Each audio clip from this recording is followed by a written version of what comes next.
quick overview. I mean, obviously, being a professional and being in a coaching context makes ethics kind of part of our day-to-day work. We didn't have a shortage in our group of examples, and we noticed that there was a lot of kind of intuition about, we have boundaries and we have definitions and we have structures that help create the relationship that's the right relationship, the coaching relationship. And then we feel when it kind of gets out of bounds or is getting close to out of bounds. But maybe it's also useful to think about it a little bit more methodically in terms of like, well, but what is ethics? What does it mean to be ethical?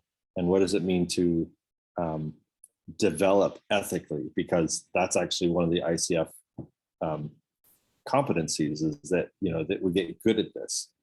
It's part of the coaching mindset in the competencies. It's a very specific aspects of the standards themselves that we are somehow supposed to get better at being ethical.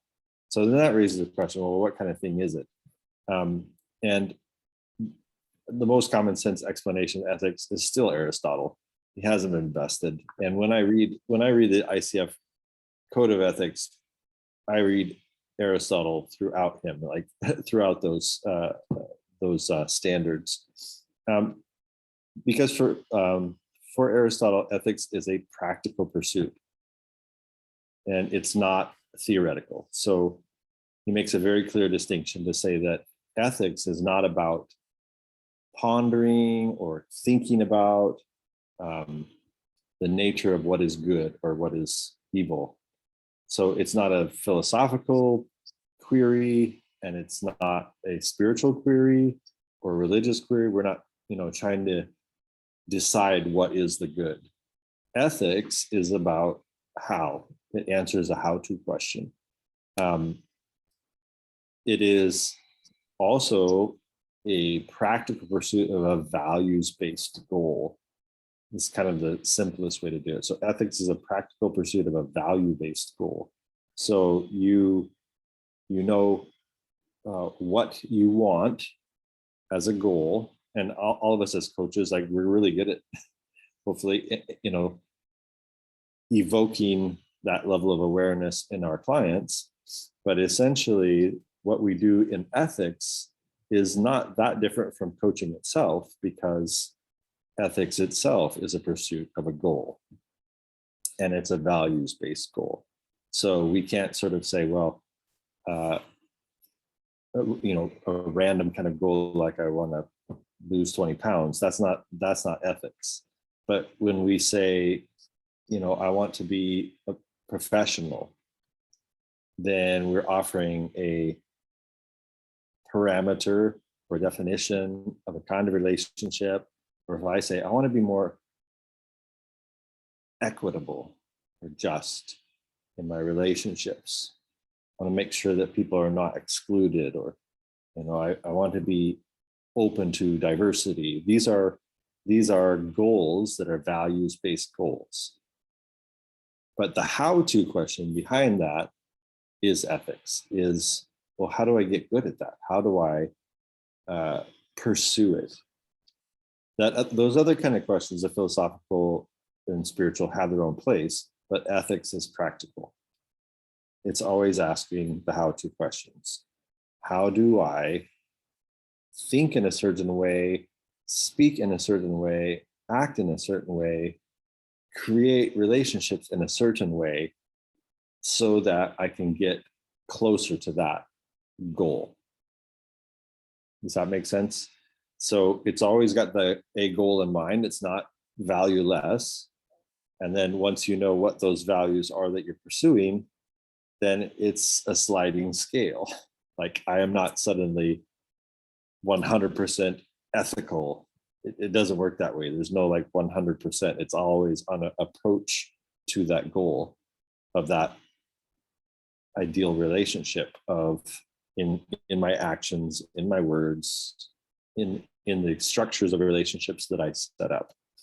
I'm either getting closer to it or I'm exiting or moving away from it. And so that's why I think ICF is emphasizing this kind of reflective practice, because the reflection is the time to kind of come away from, the activities when you're creating these conversations, and to look back on, what aspects of those were what I intended and which ones did not hit the mark of what I intended. And that kind of reflective practice is what, in a way, these kind of conversations are about as well, that we can have reflective practice in a community that sort of says, wow, I found a new one today, and I had no idea what to do, and but something was off, and I needed to make a decision, and so that's the direction I went, and I decided this, and what do you think? And to honestly seek the feedback of other professionals means that I'm in pursuit of what you guys are, which is professional. So the participation in ethics as a community is part of getting good at being ethical, developing ourselves ethically. So let's say ethics is practical. It answers a how-to question: how to what? How to be a certain way in our thinking, in our words, in our actions, in our relationships. ICF has added this whole component about mindset. Aristotle's word for it is actually a kind of word about predisposition. It's also been translated, but it's like, when you have a child and you say, I'm going to educate this child and raise up this child in an ethical kind of way, right? You start with teachers, you create actions, actions become good habits, habits become character, or this mindset. It's habits can be good preconditions to character, but they're not the same thing. Habits are just good habits. You've repeated an action so many times that it's ingrained. But for a person to be really ethical, they have to be voluntary actions. So character, or a mindset, and in our case, a coaching mindset, has to be on purpose. So actions that are ethical must be deliberate, and they have to be choices. So again, think about how we apply the principles to our own clients. What we want above all is their ownership, their autonomy, their deciding about the goals that they want to do in their life. And those are not the same things as wishes or what they feel like that morning, right? So someone who's diabetic and they want to manage their health, for the goal of their own health, they might have a craving that morning. That's not the same thing as their goal, right? So a feeling or a whim, what I ate for breakfast that day, or a really bad habit might not be the same thing as that person's goal. Same for us. So for us, we seek out a goal to be a certain way and to have and sustain and maintain a mindset on the inside, words that are appropriate, actions that structure a good relationship, and then, parameters or boundaries on those relationships so that they continue to provide the space for that kind of transformation that we hope for in our clients. A safe, equitable, just, and dignifying environment. So for example, like as coaches, we don't like to take away people's autonomy. We don't give them answers to their problems. We want to have them recognize their own resources, become aware of those, come up with their own solutions, and migrate towards those things. And so that is because we know what it means and we value what it means to be human, that there's a dignity of autonomy that people can choose as part of why we're coaches and not some other modality, right? Like advisors or, And it's not the same thing as mentors. It's not the same thing as many things. The coaches, by definition, are seeking that autonomy in the client. So if I say, well, if I want to be a certain way in thought, in my words and my actions, if and the ICF standards repeat these things too, the mindset, the words, are you using words that dignify the relationships? Are you acting in certain ways that don't offend in a way? Are your relationship structures designed to allow for that best possible outcome? Then you're practicing ethics. You're practicing ethics, and the tools that we use are ourselves, our conversations, but like primary probably for ICF, like at the top of their pile is the agreement, right? Because the agreement is that first time in the front end in which we structure so much of our work. It creates the nature of the relationship. It clarifies expectations. We're coaches. We're not therapists. We're coaches. We're not mentors. We're coaches. We're not saving the world. We're specific about the nature of our relationship. And here are the terms, and here are the protections that are in place because of this coaching relationship in terms of confidentiality, what I will say and what I will not say, and what is protected in terms of privacy. And what I must say if there are things like harm to self or harm to others mentioned in our meetings. So all of these things are aspects or of the applications of how we live out the ethical professionalism that we're talking about. So if I had to say, well, what does ICF say about what it is we're supposed to be practicing and getting good at?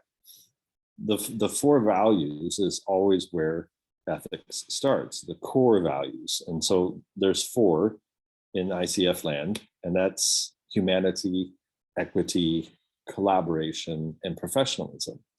Those are the updated ones. And we've mentioned those very briefly already, but equity, we understand that if you think in a context where the example that they give and is very specific in one of the standards is if you're paid different amounts by different clients, you don't give different level of service, right? That's inequity. You can't base the quality of care that you provide for a client, the quality of the relationship based on how much money you get. If you provide the service, it's the same, right? So that's a good example in a standard of the value. So it always goes back to this definition. Well, I want to get good at what? I want to be a professional coach. And professionalism, Aristotle doesn't use the word professionalism. He uses the word seriousness. So, and seriousness is like the difference between a serious and a not so serious student of music, right? You can be a music student, but you're not a serious one until you reach a certain level, right? And so for us as ethical professionals, by professionalism, we're saying the same thing. Look, there's a level where, yes, we follow our intuitions and we do, we avoid things that are unethical as humans, and we want to be kind to people. But as a professional, as a serious person who's working in a context as a coach, it's a whole new level. Our practice, our scales, have to be rehearsed much more. The level of improvement and attention to this is much more than just your average Joe being a good person or not in everyday life. In a coaching world, you are really in a quite a vulnerable situation, right? And vulnerabilities on both sides and with other stakeholders. So the seriousness then is kind of like escalated. So I think that's what ICF is trying to say with professionalism, that we must take our ethical practice, like getting better at this, thinking more about it, refining our words and our actions and our agreements and our relationship structures through all the tools that we have at making those better. In our group, we also, we talked about intuition a little bit and how we kind of sense when something's off, but also things like agreements can prevent you from getting even close to those those edges, right? And because you also don't want to set up a situation where I'm a good person, I will always act ethically. That's not good ethical practice. You want to make it easier for yourself to do the right thing than the wrong thing, or suddenly be caught off by something that you didn't recognize as an ethical dilemma until you're in the thick of it. And then you might not be in a good space to make a decision, right? So there are some decisions you can pre-make long before it becomes a dilemma or a crisis or anything, right? Immediate. And that's by design and by intention. So this is where Aristotle was dead on when he's like, this is deliberation. When I'm making ethical decisions and choices, it's the rational process. It's not unwilled, unconscious. It's not just habit. It's much more.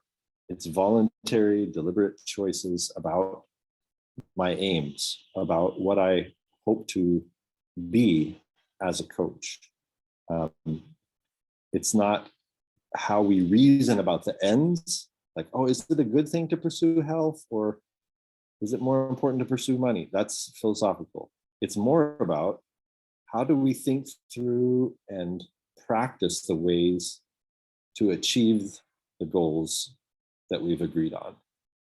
And everybody who is in ICF has already even sworn, in a way, signed a little statement that says, I'm carrying an ICF badge, and so that means that I align with these values of humanity, equity, collaboration, professionalism.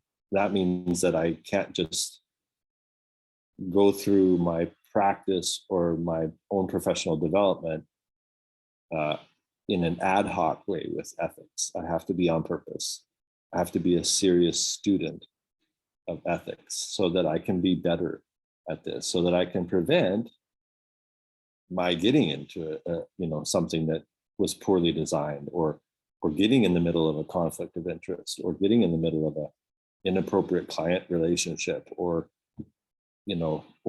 accidentally ending up in a scenario where you no longer have the scope of choice that you have ahead of time or with a reflective practice. So I wanted to give that kind of summary as an overview. It's a bit of a drink from a fire hose, but this is kind of the way in which I see the ethics as a practical thing. How do we get better at this? How do we teach ourselves, develop good habits, and then activate this as a mindset, a character-based kind of set of values in us, so that it is natural, but it's also deeply voluntary, that when faced with those choices or dilemmas, it is really obvious to us what we should do, what we should not do. And it'll be much clearer, but not if we haven't exercised those muscles. So that's kind of how I've been thinking about it. Thoughts and questions? I'm very interested in this topic, so I'd love to talk about it. I'd love to ask something. Yes, go ahead, Emma. Yes. First of all, thank you. That was so interesting. There were several times when I wished I could press pause, digest, press play again. If I just curate, there's even one of many points of curiosity I have. I was really thinking about this. Ethics is the practical pursuit of a values-based goal. And then, of course, that raises a question: what is a practical pursuit? And then I heard you saying that ethics is a how-to, and it's not spiritual or philosophical. So there seems to be an underlying assumption that a spiritual practice is not practical. That's how I took those words. They might not be how you meant it, but that's how I received them. And then I thought to myself, that preventive state of mind, which means that we don't even go there in that unethical place.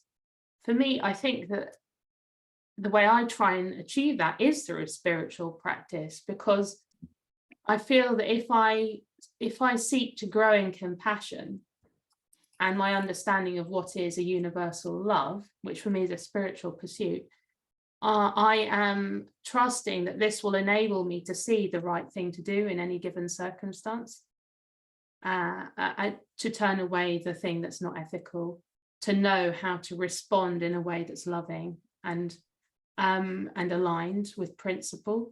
And I think reflective practice, which I also noticed that you did say is a good thing to pursue. I have heard reflective practices described as a spiritual practice, to sit and really ponder and think deeply.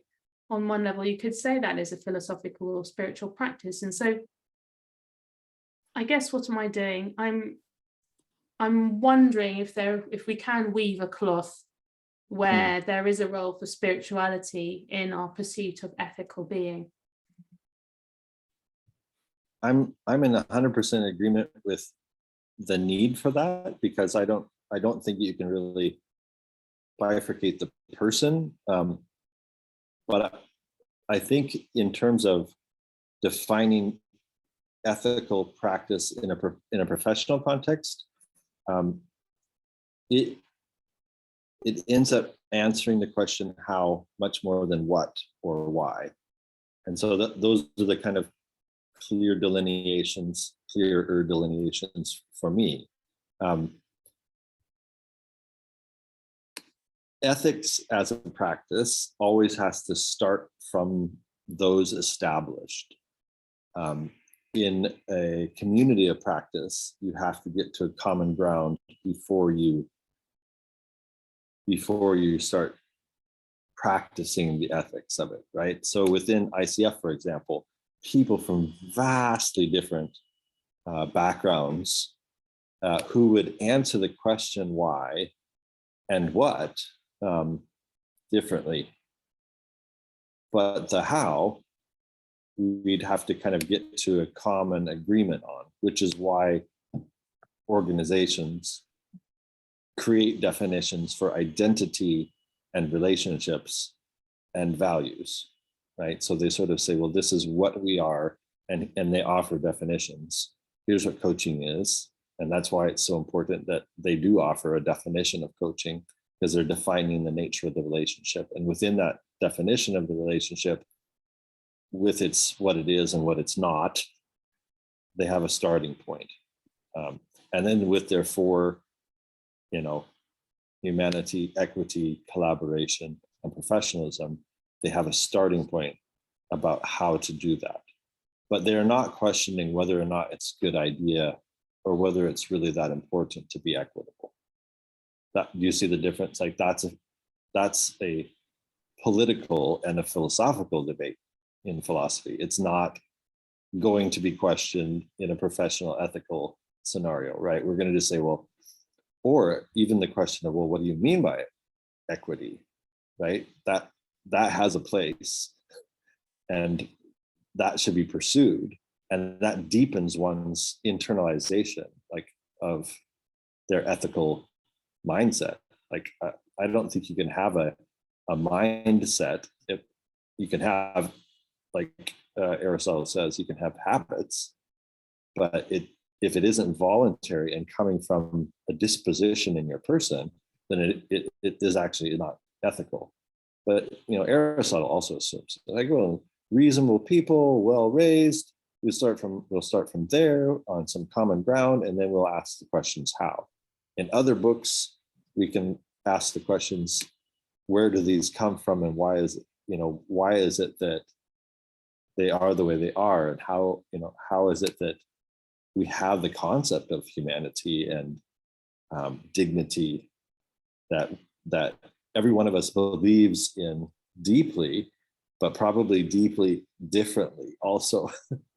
you know, the way I come to that would be very spiritual in its origin, about the dignity of a person. I think that's grounded in the spiritual, and a spiritual answer.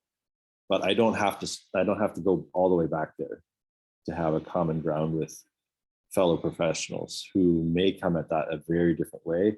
But if we can meet on a common ground of parameters about humanity and dignity and equity, and how to collaborate and not take over in the relationships, and how to be professional and serious about, you know, boundaries. I think that's where it's helpful to distinguish between those. Personally, it might be much more muddled or blended, and I hope it is in everybody, because, you know, we don't divide our lives by the books of Aristotle's metaphysics or whatever. But for the purposes of practice, we need to be able to say, well, we don't want to get into a theological debate, for example, about the nature of humanity, or, you know, an anthropological discussion about what that means. It's just a common set of agreed, bounded, you know, definitions that allow us to sort of think ethically about that. And to think ethically is to think about how do I do that? I mean, how do I, with my words, set up a safe environment that doesn't cross a boundary with my client? How, with the tools that I have with my agreements, do I set up a healthy relationship with a sponsor who's paying for the client, and prevent them from taking the information that the client provides in the coaching relationship for some other purpose, for example, right? You know, so all of these kind of things are how we work out our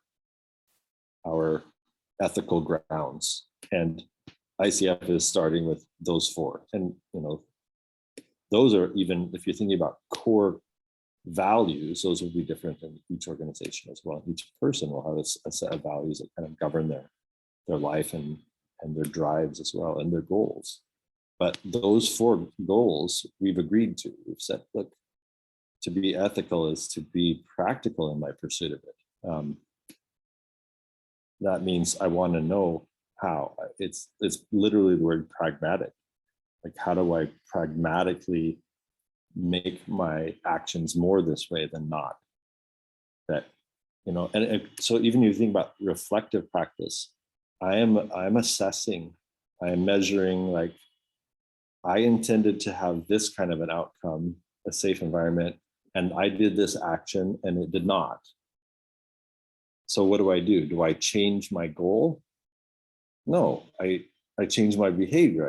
I try something else, right? I don't say, well, therefore I don't want equity anymore, or it's too hard, or therefore I want, you know, this other thing which is half good. That's just called temptation, right? Where we sort of have something less than the thing that we really wanted and that we believed in, but we achieved, and then we call it good. That's just dishonest, right? But a truly reflective practice says, well, this is what I said I wanted, and did I achieve it or not? And it's gap analysis. It's like, actually, I need to work here in order to get better at those things. I can see a weakness here that makes me more susceptible